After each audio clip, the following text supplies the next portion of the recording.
Bem, estamos aqui hoje para entrevistar o professor Kazuo Watanabe, para ele contar um pouco de sua história pessoal, sua história de vida, sua história acadêmica e sua história profissional também, que eu acho que muito tem influenciado o nosso direito processual em especial.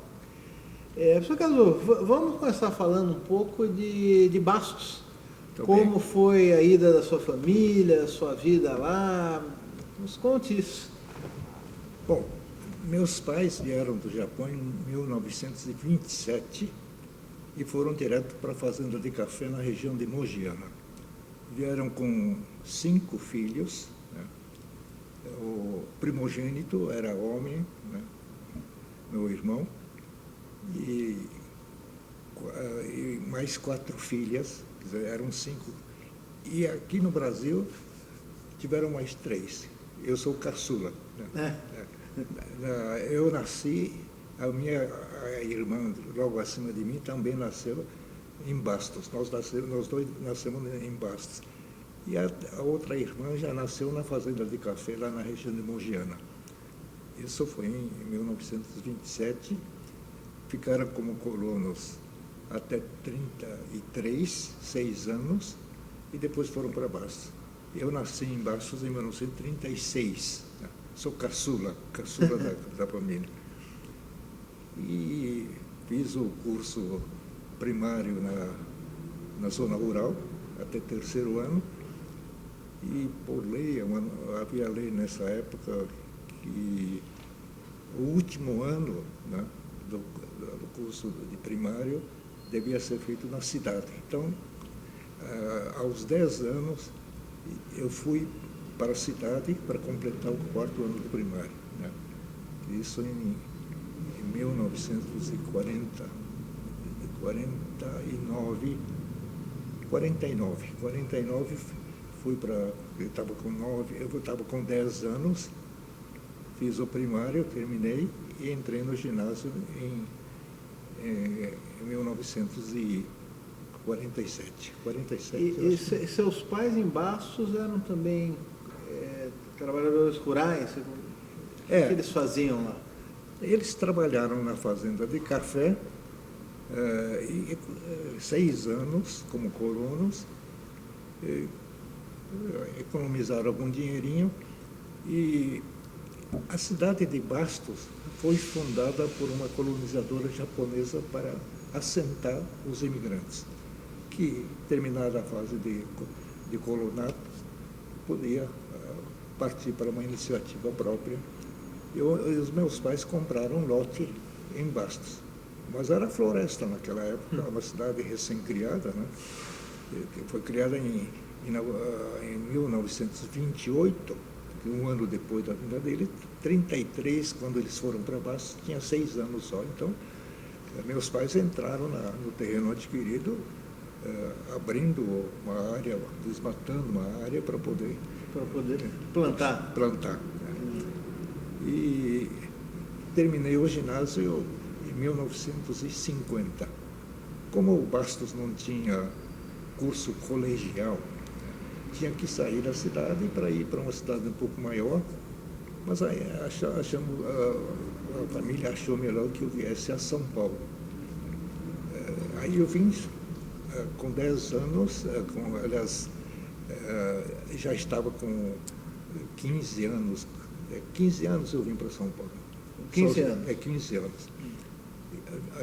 Vim sozinho, né?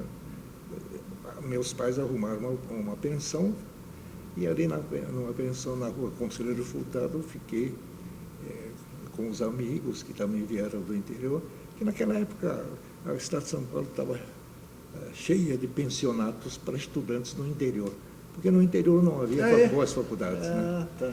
Boas faculdades existiam talvez em Marília, mas no início... Você veio ainda para fazer o antigo clássico aqui, é isso? Isso, mas... Que é o colegial hoje em dia. É verdade. Eu tentei entrar no Roosevelt que era o colégio mais famoso, mas meu nível de português, como em Bastos, embora tivesse um curso muito bom, a gente lia pouco, etc., e não conseguia entrar. Mas eu consegui uma vaga no Colégio Fernão Dias, que ficava em Pinheiros. Era longe, mas era colégio estadual de conceito. Mas aí a minha família, principalmente meu irmão mais velho, que pensava no futuro, diz, olha, nós não podemos garantir que podemos financiar curso universitário para você. Então você está agora estudando e trabalhando, eu trabalhava metade do dia, né? E era o curso noturno. Então. E aí ele diz, olha, é melhor você tentar conseguir fazer um curso que lhe dê uma profissionalização ao terminar esse curso secundário, a segunda fase. Aí entrei na Escola de Comércio Álvares Penteado. Quer dizer, o primeiro ano foi na escola, como essa decisão foi... Essa aqui do Largo. Essa do Largo. Mas no primeiro ano, como essa decisão foi tomada já com o ano em curso, eu não consegui vaga na Álvares Penteado, fui na escola, uma outra escola de comércio, que ficava na Praça Cláudio Vilar, a Escola São Paulo, de Contabilidade. E no segundo ano, em 1952, consegui a transferência e me diplomei aqui na... Nesse prédio que hoje é da faculdade. Hoje é da faculdade. Por incrível que pareça, hoje eu faço parte, inclusive, do Conselho Curador da FECAP, que é Mas então foi essa decisão de fazer contabilidade nasceu dessa percepção do meu irmão de que era preciso, já ao terminar a formação ter secundária, uma qualificação profissional. E essa é a preocupação da lei atual, né? Do ensino médio, do ensino colegial, né? Dá a possibilidade de o aluno se profissionalizar. Já com o ensino médio. Exatamente. E como foi a faculdade de Direito, então? Quando que ela entrou aí? Ali, como eu lhe contei, tentei entrar no Colégio Roosevelt, que era top aqui em São Paulo. E não passei exatamente, talvez, a disciplina de português. Aquilo me chocou. Mas, a partir daí, eu comecei a ler bastante livro. Eu acho que em 3 anos eu li mais livros do que nos anos seguintes até agora. Eu lia muitas coisas, literatura, etc., até obra de filosofia, que eu lia, mas não entendia, mas era uma forma de... Era um exercício, pelo menos. Né? E com isso, eu lia bastante biografias também, e tinha esse literato da fase imperial, pós-criação da Faculdade de Direito, muitos eram poetas, ligados à literatura, então a gente lia vários romances, vários livros desses autores, e um fenômeno que ocorria naquela época, muitos morriam muito cedo. Pegavam tuberculose, vários escritores morreram nessa idade, né? E talvez influenciado por isso, eu acabei pegando tuberculose também, não sei. Pegou tuberculose? Porque ainda na época não tinha penicilina ainda. Streptomicina. Streptomicina. Mas aí eu estava em tratamento aqui em São Paulo, depois fui a Bastos, mas isso não estava ajudando. Eu estava com uma perfuração no pulmão direito, né? E até o Manuel Bandeira teve esse mesmo problema da perfuração, e ele tem um poema interessante que diz, que depois da consulta, ele pergunta para o médico, doutor, não dá para solução de pneumotórax. Pneumotórax consiste em encher de ar o pulmão para se fazer subir e baixar um pouquinho o ombro e, com isso, tentar fazer a cicatrização da parte de escavação que é. Aí o médico disse, não, no seu caso, a única solução é tocar tango argentino. Não tinha solução. Bom, mas fiquei um ano lá em Campos de Jordão, e ali eu fiz... Aí ficou um ano em Campos de Jordão, eu então? Fiquei em Campos de Jordão, no sanatório. Sanatório. Né? Mas meio ano depois já estava a lesão estava... tinha fechado a escavação e também o bacilo já tinha... Eu estava livre do bacilo. Fiquei mais meio ano para consolidar. Mas eles me autorizaram a fazer o clássico, como ouvinte. Isso me ajudou muito, isso antes do vestibular, quer dizer, em último ano do curso de contabilidade, que foi em 53, eu passei lá, eu saí em 54, em outubro de 54, entrei no cursinho, eu vim para São Paulo já apurado, e consegui, felizmente, ser aprovado no vestibular.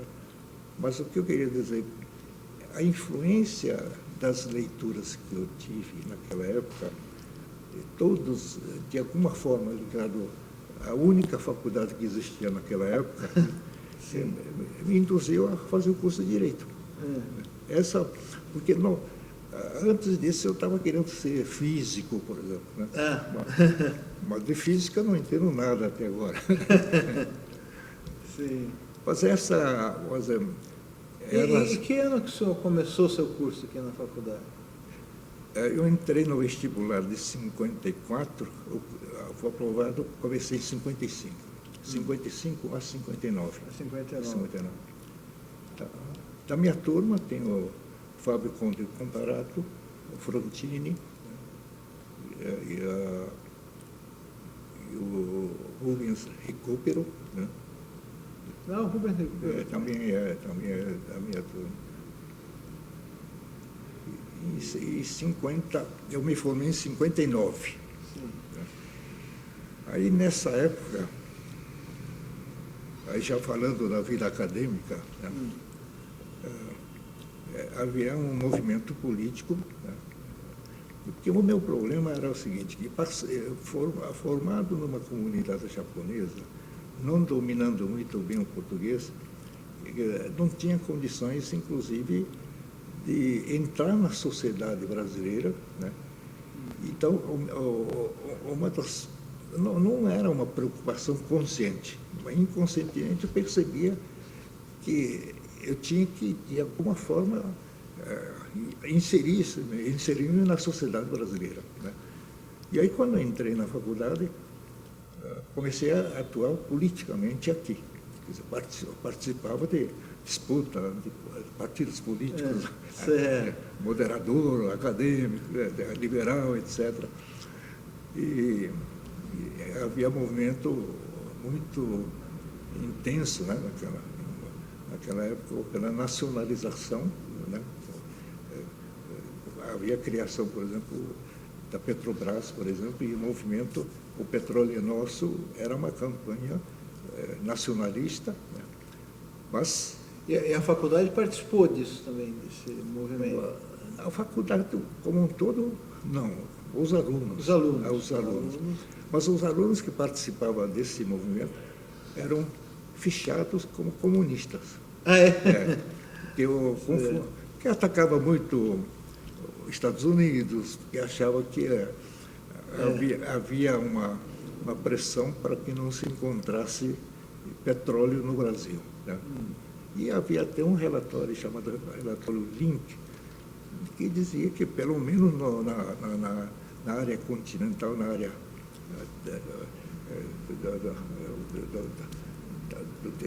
da terra fixa, não no mar, na região mar, não havia petróleo. E ele tinha uma certa razão, porque nós não encontramos petróleo, vamos encontrar na plataforma marítima só. Sim. Né? Mas a gente achava que era uma campanha...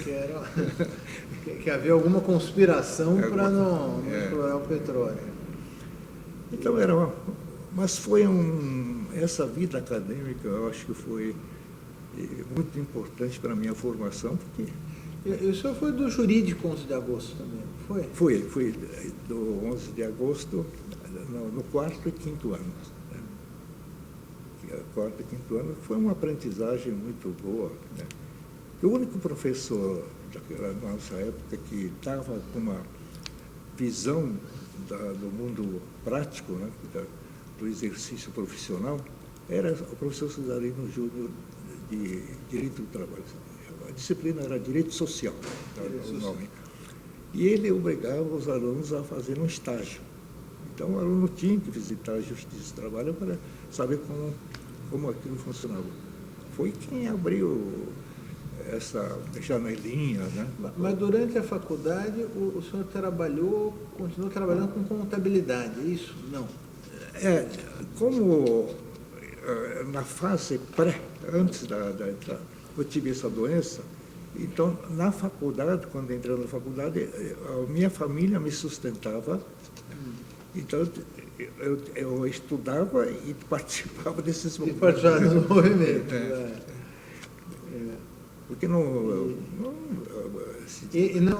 senhor não estagiou, além do departamento jurídico, o senhor não fez estágio escritório? Eu fiz estágio num escritório da advocacia há pouco tempo. Mas como estagiário de um escritório pequeno, era mais de trabalho de office boy para ir no cartório, trabalhar o andamento do processo.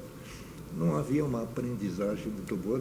Hoje, em grande escritório, você tem muitas áreas não ligadas ao contencioso. O aluno, que é o estagiário, trabalha full time no escritório estudando. Então, a aprendizagem é maior, né? Mas no meu tempo, normalmente o advogado que trabalha sozinho ou com alguns colegas, ele tinha mais trabalho na área contenciosa. Então, o trabalho era mais de gastar a sola do sapato. Para verificar os processos nos cartórios. Nos cartórios. Né?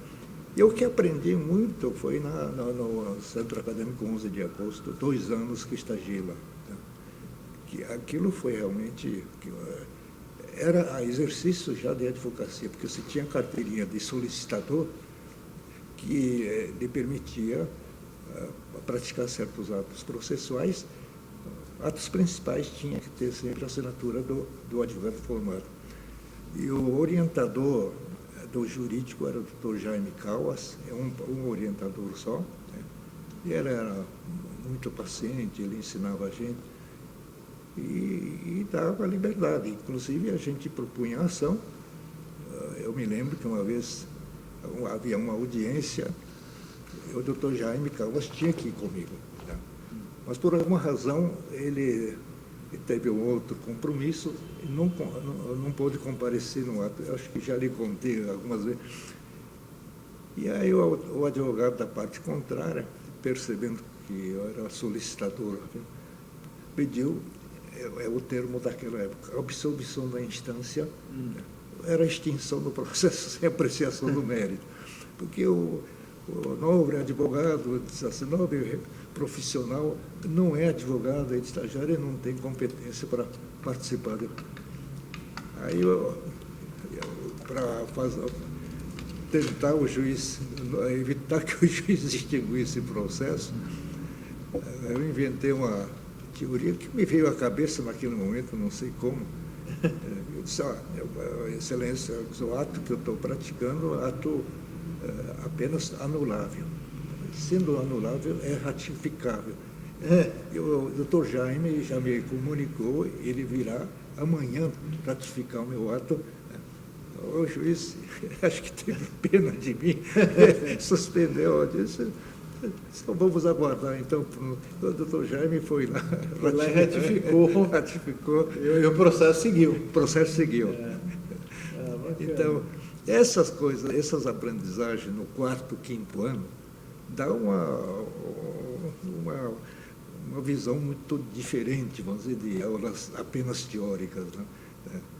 Eu acho que mesmo o estagiário no escritório não tem essa autonomia. o centro acadêmico, você exercia realmente a advocacia. Porque na área trabalhista não precisava de ter um advogado sempre presente. Então o solicitador podia fazer audiência, orientar. Fazer inclusive as audiências. Fazer inclusive a audiência. Né? Então foi 2 anos de uma aprendizagem muito boa. Né? E o senhor se formou em 59 e já começou a prestar concurso ou não? Pois é, como eu fiz atuação política acadêmica, eu percebi que a minha vocação não era para a política. Eu gostava do movimento, mas não como uma atividade profissional, para uma vida inteira. E aí eu achei que o único caminho que eu era praticamente um advogado que não sabia cobrar. Né? E o advogado, ele tem que ser um pouco comerciante, fazer a promoção e saber cobrar. Né? Aí eu falei, não, eu vou para uma área diferente, magistratura, escolhi magistratura já no 5º ano da faculdade. Então, já no 5º ano você sabia que queria magistratura? Queria fazer, porque no 1º ano até 4º, era a minha entrada na sociedade brasileira, a minha aprendizagem, uma vida acadêmica intensa, né? E isso me permitiu consolidar essa percepção de que a minha vida não seria para a advocacia, atividade mais comercial, um pouco comercial, né? Dependendo do advogado, mais comercial. Mais comercial do que outra coisa. E aí, no 5º ano, eu decidi, e eu advoguei 2 anos numa cooperativa, mas já estudando junto com um colega, me preparando para o concurso. E como não tinha idade mínima, a idade mínima era 25 anos, né? Eu me formei com 22, então tinha que pelo menos passar esse estágio de mais 2 anos para atingir a idade mínima para poder prestar o concurso. Prestei o primeiro, fui até exame oral, mas não consegui passar no exame oral. E no concurso seguinte, eu consegui, felizmente, ingressar, isso em 62, quer dizer, formei em 59. E isso foi o primeiro juiz Nisei, né? Primeiro descendente de imigrantes japoneses. Primeiro por um pouco. Que ano foi isso? Foi? 62. 62. 61. O concurso comecei a prestar em 61, quando já completei 25 anos. O primeiro concurso foi do Sidney Sanches, né? Mas não consegui sucesso. Foi daí a 4 meses o novo concurso, porque estava faltando juízes à véspera. E nesse concurso, um dos examinadores era Frederico Marques, né? E ele, a banca toda, o tribunal todo, para mostrar que bons advogados não estavam querendo prestar concurso, fizeram um concurso extremamente rigoroso de 200 candidatos. No fim, fomos aprovados apenas em 6. Apenas 6 candidatos? Até 6 candidatos, né? Daí a 4 meses tiveram que fazer outro concurso. Era o ano todo com vários concursos. Né? Mas o senhor passou nesse do 6, é isso? Esse do 6, é. No concurso anterior do Sidney Sanches passaram 11 só. Nossa, passaram poucos mesmo. Passaram poucos, é. Sim. E aí o senhor, na magistratura, o senhor acabou voltando para o interior, é isso? Pois é.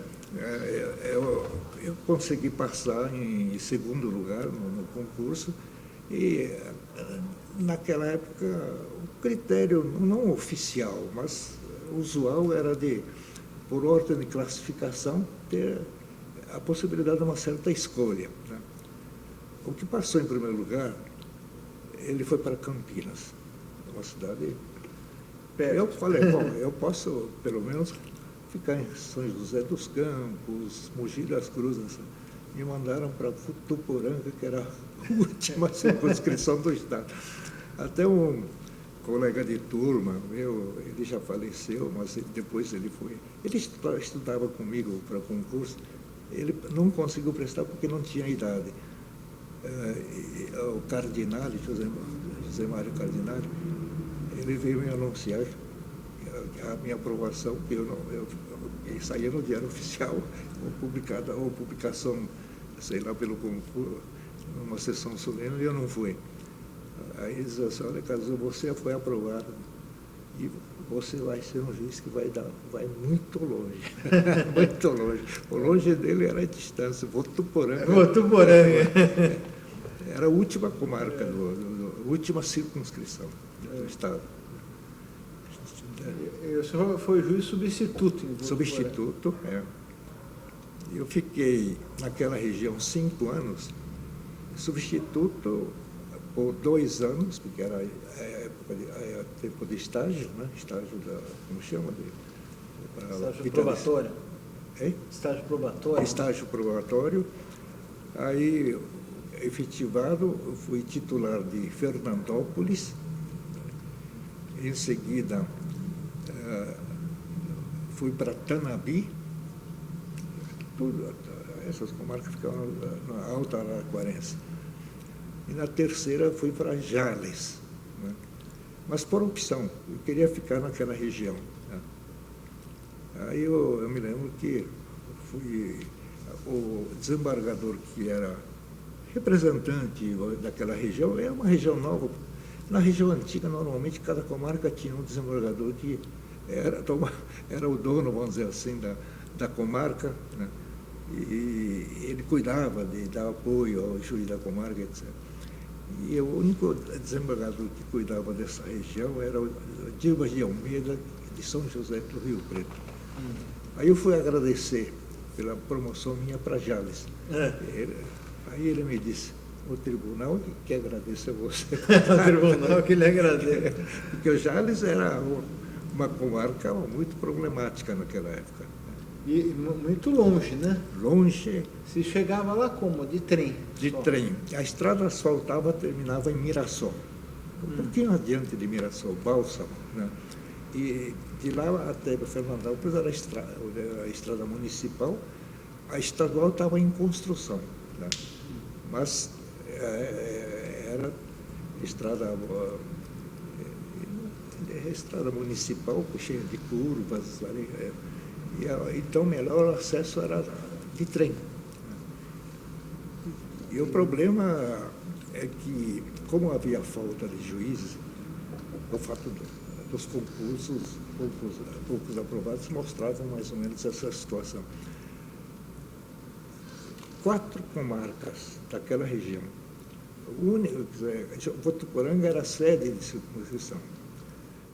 Fernandópolis estava sem juiz, Jales sem juiz, Santa Fé do Sul sem juiz e Cardoso, são essas 5 comarcas que integravam a 12ª circunscrição, sem juiz. Então, 2 meses de estágio,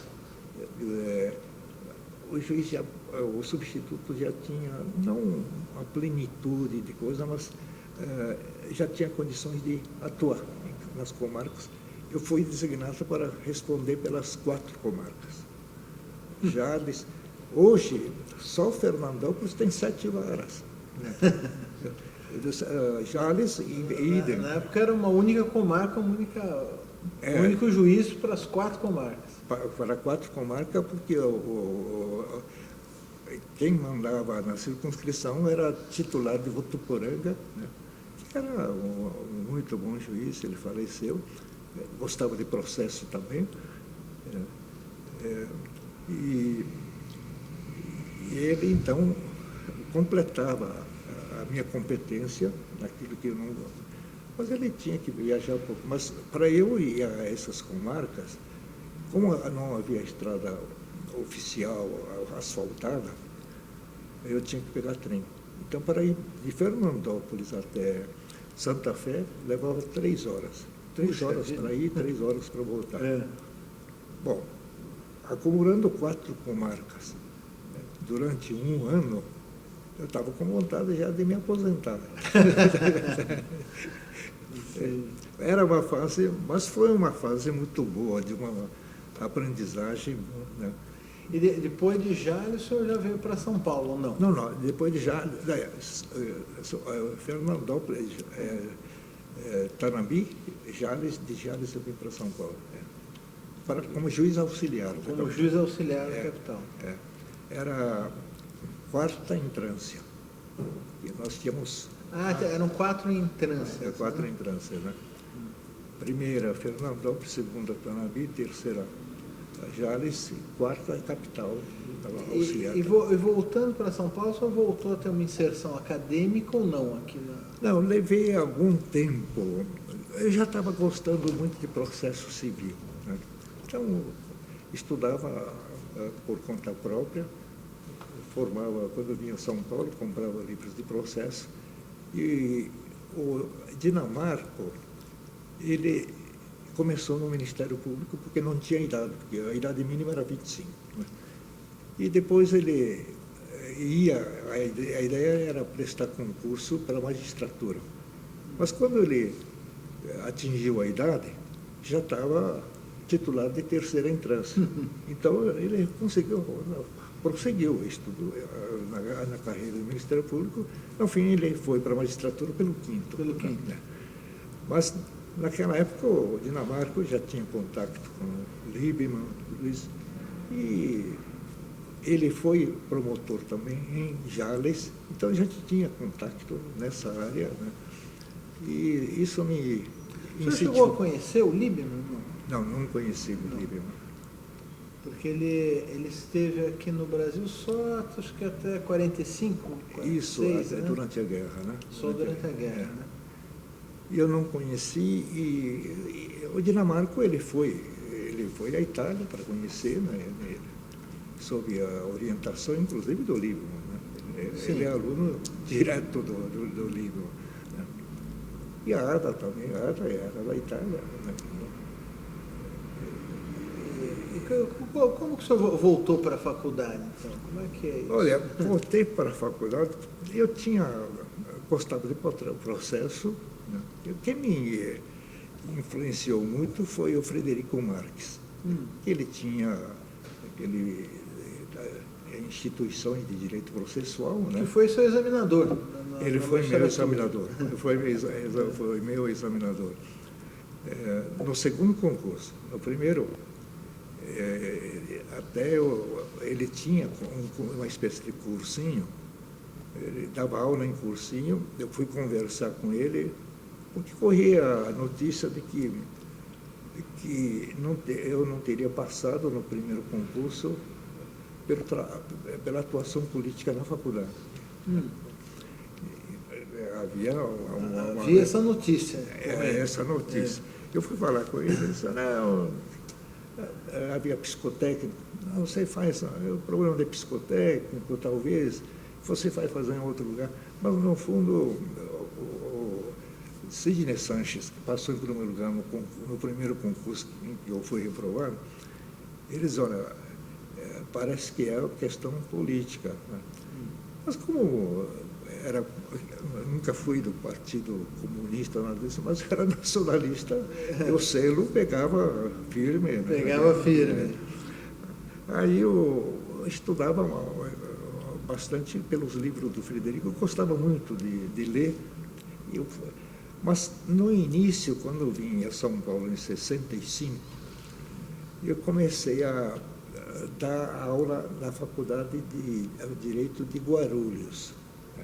É um juiz que me recomendou, e ali dei aula de Direito Civil durante uns 4 anos. Depois eu comecei a dar aula na FMU, de Direito Civil. No primeiro ano, depois foi de Processo Civil, e aqui comecei como auxiliar de ensino, era voluntário. Primeiro entrava como voluntário, depois auxiliar de ensino, e depois não havia ainda doutorado naquela época, havia curso de especialização só. Não tinha nem mestrado nem doutorado? Não tinha mestrado nem doutorado. Então, quando surgiu o doutorado, quem tivesse feito o curso de especialização podia direto apresentar tese e tentar o título de doutor, né, ou mestre. Mas eu perdi esse prazo. Né? Então, eu tive que renovar todo o curso de mestrado, depois de doutorado. Né? Mas, no início, entrei aqui como voluntário, né? Depois auxiliar de ensino, né? E assessorava o professor Celso Neves. Com o Celso Neves? Com o Celso Neves. Mas o senhor teve algum contato com o professor Buzaide também, né? Professor, esse é um grupo que foi formado, que o professor Buzaide é discípulo direto do Liebman. E o Liebman, quando ele esteve no Brasil, ele formou um grupo de estudos. Né? Então, vários processualistas, primeiros bons, processualistas mais com influência das escolas europeias, principalmente da Itália, esses professores foram alunos do Liebman. Né? E o professor Liebman conta que ele reunia esses alunos, quer dizer, esses estudiosos, que não eram alunos já formados, formavam um grupo e tinha esse grupo, Buzaide, Celso Neves, Frederico Marques, né, Bruno de Afonso André, tinha vários processualistas. E quando ele voltou para a Itália, o professor Buzaide, que foi autor do anteprojeto do Código 73, formou um mesmo grupo de estudos. Então, Sidney Sanches, Cornélio Vieira de Moraes e vários outros processualistas. Então, reuníamos, não sei com que frequência, acho que 2 vezes por mês, uma coisa assim, na casa do professor Buzaide para discutir temas de processo. É a repetição da escola que o Liebman teve. Reunindo na própria casa do professor Na própria Buzaide. casa. Ele morava na Aclimação, que é uma casa residência e uma casa biblioteca. Tinha uma casa só para o livro? Só para o livro. E aí, depois de publicado o anteprojeto, até por sugestão dele, talvez, ou do próprio grupo, começamos a organizar colóquios de processo civil para discutir o anteprojeto que estava no Congresso. O primeiro encontro dos colóquios foi em Campos Jordão, depois em Piracicaba, acho que o Cambuquira antes, talvez Piracicaba, depois São José do Rio Preto.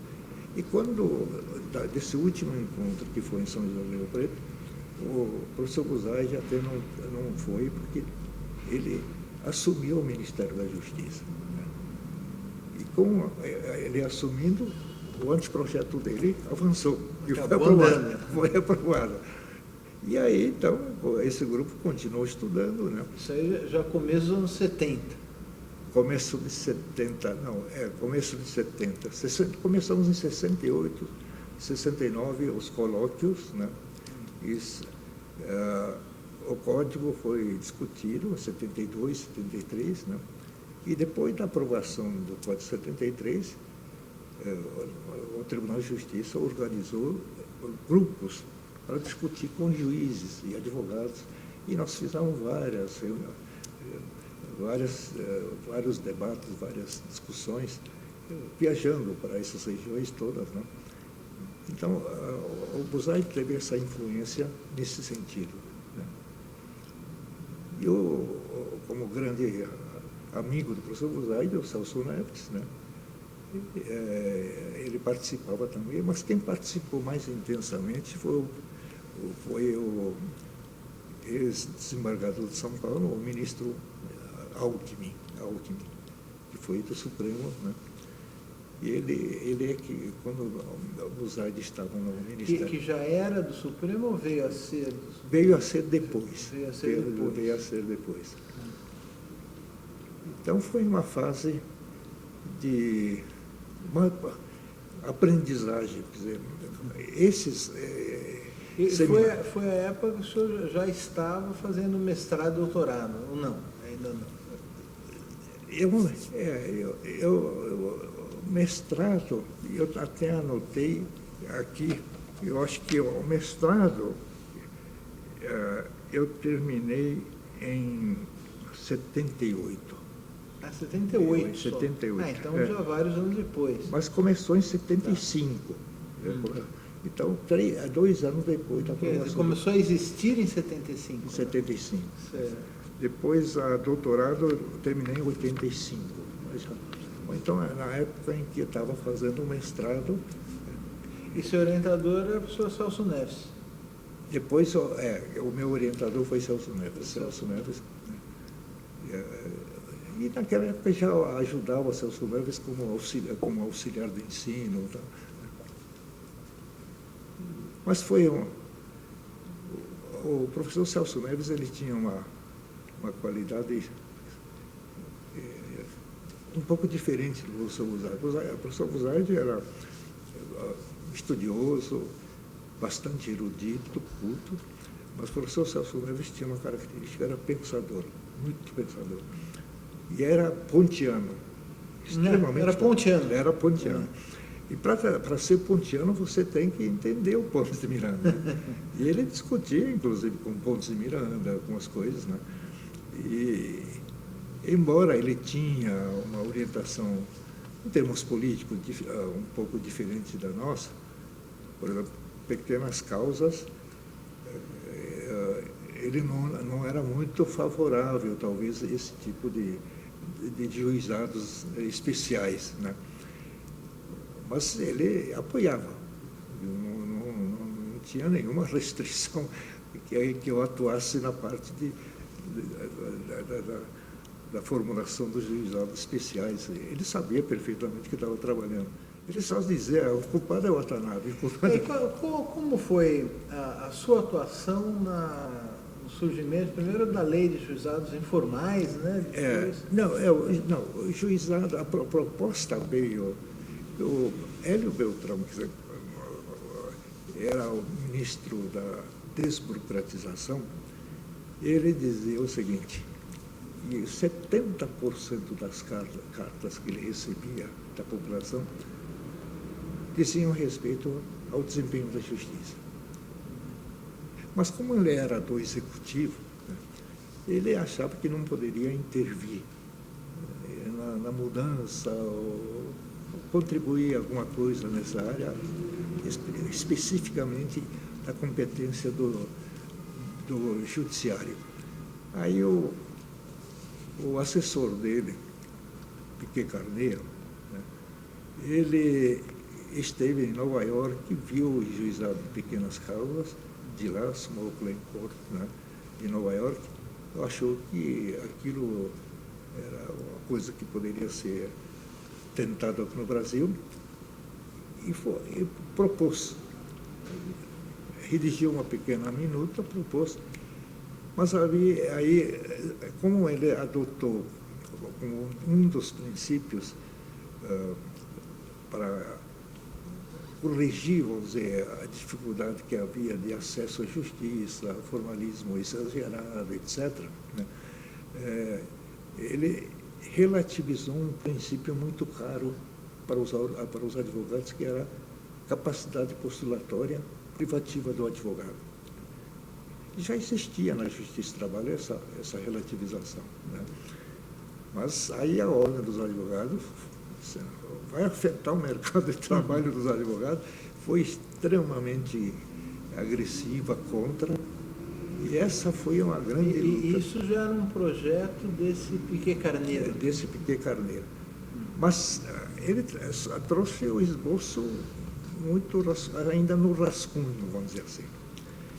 Aí ele tentou apresentar para o OAB foi contra, aqui em São Paulo, procurou a magistratura, e a magistratura ouviu, e eu fui nessa sessão da APAMAG. Aí eu achava que o juizado de pequena escala não iria resolver esse problema da justiça, que o problema era mais estrutural, falta de independência, de uma dotação orçamentária melhor, etc. Mas pensando mais profundamente, eu comecei a aderir. E nessa reunião em que P. Carneiro apresentou a proposta, eu estava presente e eu me manifestei, eu falei, eu acho que eu estou entendendo. Aí que eu usei a palavra litigiosidade contínua. É um projeto que